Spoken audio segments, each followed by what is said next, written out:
안녕하십니까. 경남 소식입니다. 금융감독원이 대우조선해양의 실사 보고서를 바탕으로 분식회계 의혹을 검토합니다. 금융감독원은 실사 보고서를 바탕으로 대규모 적자의 정확한 원인을 가리고 분식회계 의혹도 규명할 예정인데, 분식회계가 드러나면 대우조선해양에 최대 20억 원까지 과징금을 부과할 수 있고 경영진 등 관계자를 고발할 수 있습니다. 최근 대우조선에서 직원 8명이 화재로 숨지는 사고가 발생했습니다. 그런데 이 사고의 사망자는 모두 하청업체 직원이었습니다. 최근 잇따르고 있는 조선업체 사망 사고가 어떻게 하청업체에만 집중되고 있을까요? 그 이유를 이대환 기자가 집중 취재했습니다. 지난 8월과 지난 10일, 최근 대우조선소에서 연이어 발생한 대형 화재. 이 두 사고로 17명이 숨지거나 다쳤는데 모두 하청업체 직원들이었습니다. 세계 1위 조선업체인 현대중공업에서도 지난해와 올해 산업재해로 11명이 숨졌습니다. 이 역시 하청 근로자들이었습니다. 정규직은 그나마 그런 것들을 좀 더 이렇게 제재할 수가 있는데 노동조합이 있기 때문에, 근데 하청은 그게 전혀 안 되기 때문에 시키면 시킬 대로 위험해도 해야 되는 거죠. 지난 2009년 조선소 산재 사망자는 모두 13명. 이 중 77%가 하청 근로자들이었는데 지난해는 90%까지 치솟았습니다. 원청의 사망 사고는 줄고 하청업체는 늘어나고 있습니다. 그건 하청업체에서 발생한 사망 사고지 우리가 책임질 이유가 없다라는 그런 상태에서 계속 하청한테 책임을 물었을 때 근본적인 해결 대책이 안 나오죠. 그런데 하청 직원들의 산재 피해 사례가 이처럼 외부에 드러나는 건 빙산의 일각.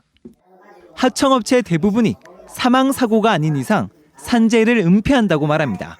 들키지 않게끔 최대한 숨기갖고 호텔에 제자를 실어갖고 골절 같은데 가거든. 자전거 탄 걸로 해가지고 이렇게 이야기를 할 겁니다. 그럼 좀 알아 조치 좀 해주이소. 이러면 쿵 하고 박자 맞추는 거죠. 원청으로부터 불이익을 받지 않기 위해서입니다. 원청의 지킴은 하루아침에 날아가니까, 두 번째는 산재 사고가 발생하면은 노동부에 특별 근로감독 대상 기업이 되니까 담당 임원으로부터 도대체 당신 회사는 어떤 식으로 하길래 사고가 나느냐 했을 때 협력사 대표가 느끼는 그 압박은 말도 못한다 이거지. 산재를 은폐하다 적발되더라도 90% 이상이 경고에 그치고 있는 상황. 하청 직원들의 피해를 최소화할 수 있도록 실효성 있는 대책 마련이 시급합니다. KBS 뉴스 이단입니다. 대우조선해양과 삼성중공업 등 거제 지역 양대 조선소가 경영 위기를 겪으면서 상점들이 잇따라 폐업하고 있습니다. 거제시에 따르면 지난 6월부터 10월까지 5개월 동안 시내 중심가와 조선소 주변 지역을 중심으로 음식점과 소매점, 생활서비스업 등 거제 지역 상가 1,611곳이 폐업한 것으로 나타났습니다. 자본이 잠식된 STX 조선해양 사측이 제시한 구조조정안을 노동조합이 조건부 수용했습니다. 노조는 내년까지 인력 30%와 급여 10% 삭감 등 고강도 구조조정안에 대한 동의서를 회사에 제출했다고 밝혔습니다. STX 조선해양은 법정 관리나 추가 자금 지원 등 처리 방향을 놓고 산업은행의 실사를 받고 있습니다. 경남경찰청 국제범죄수사대는 대낮에 노래방에서 단체로 마약을 한 혐의로 29살 A씨 등 베트남인 8명과 이들에게 마약을 판매한 베트남인 등 모두 11명을 구속했습니다.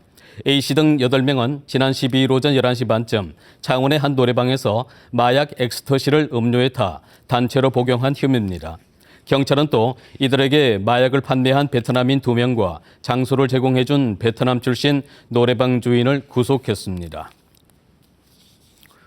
1592년 임진왜란 당시 최초의 육지 전투에서 대승을 거둔 1차 진주성 승리를 기리는 진주대첩 기념식과 축하 공연이 오늘 경남문화예술회관 대공연장에서 열렸습니다. 이와 함께 진주성 싸움에서 장렬하게 순절한 의병과 백성들을 추모하는 7만 순위 합동 분향제가 진주성 임진 개사 순위단에서 거행됐습니다. 대한적십자사 경남지사는 형편이 어려운 가정의 겨울 나기를 위해 김장을 담가 나눠주는 봉사 행사를 개최했습니다. 적십자사 경남지사는 오늘 오전 KB국민은행 경남지역본부와 함께 김치 12,000kg을 담가 도내 취약가구 1,200가구에 전달했고 오후에는 북한 이탈 주민 80가구에도 김치를 전달했습니다. 경남형 혁신학교인 행복학교의 의미와 내용을 함께 나누고 고민하는 행복학교 축제가 오늘 경남교육연수원에서 열렸습니다. 이번 축제에서는 행복학교 1년을 교육감과 함께 이야기로 풀어내는 토크 콘서트와 놀이마당, 지난 1년간 운영사례 토론 등이 이어졌고 학생과 학부모들의 자치활동과 네트워크 활용 등이 소개됐습니다. 축구 발전에 이바지한 고 전영두 전 경남축구협회장의 업적을 기리는 생활체육축구대회가 오늘 마산에서 열려 17개 시군에서 34개 팀 1,000여 명이 참가해 내일까지 경기를 치릅니다. 고 전영두 회장은 경남축구협회장과 경남FC 대표이사를 역임하며 무학기 축구대회 창설과 경남FC 창단, 창원축구센터 유치 등 축구 발전에 이바지했습니다. 통영 강구안에 정박 중인 거북선이 독일 항구축제에 처음으로 참가합니다. 통영시는 전라 좌수형 거북선이 내년 5월 독일 함부르크에서 열리는 항구축제에 국내 선박을 대표해 참가한다고 밝혔습니다. 경남 소식이었습니다.